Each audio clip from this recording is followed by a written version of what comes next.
Bhanudas Dnyandev भाकले Hedgewar primary स्कूलान in-charge म्हणून काम बघतो. आणि कसं आहे की हा रक्षाबंधन जो उत्सव आहे तो आम्ही आमच्या शाळेमध्ये 93 पासून सुरुवात केला.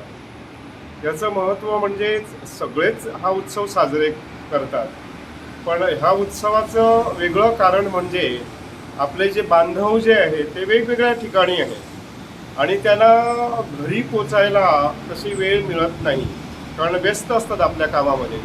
मग अशा लोकांपर्यंत जाऊन समाजाप्रती आपली भावना व्यक्त करणं बंधू प्रेमाची, त्या निमित्ताने हा आम्ही सण आपल्या शाळेमध्ये साजरा करतो.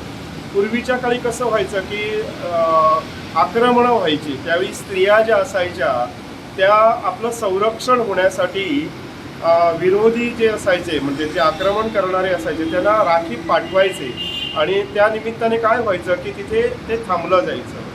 आपल्याला आठवण आहे की कौरव पांडवांच्या याच्यामध्ये ज्यावेळी द्रौपदीचं वस्त्रहरण केलं जात होतं त्यावेळी भगवान श्रीकृष्णाने, कारण द्रौपदीने श्रीकृष्णाला आपली बहीण मानलं होतं, त्याच्यामुळे त्यावेळी त्याने सुद्धा कौरवांच्या हातातून त्यांची द्रौपदीची सुटका केली, वस्त्र पुरवली. म्हणजे अशा खूप गोष्टी आहेत की आपल्याला त्याच्यापासून काहीतरी घ्यायला मिळतं, आपल्या प्रति भावना व्यक्त करायला मिळतात.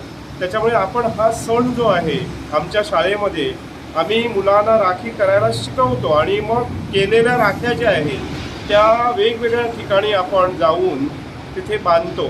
म्हणजेच एक आपण भावना व्यक्त करतो त्यांच्यासमोर की आम्ही तुमच्यासोबत आहोत, अशा यामागचा आमचा खरा उद्देश आहे.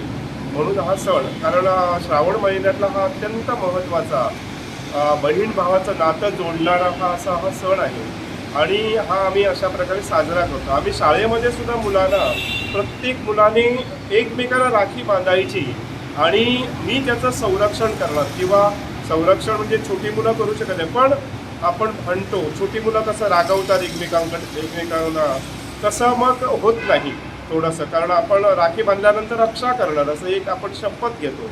हीच त्यामागची खरी भूमिका आहे.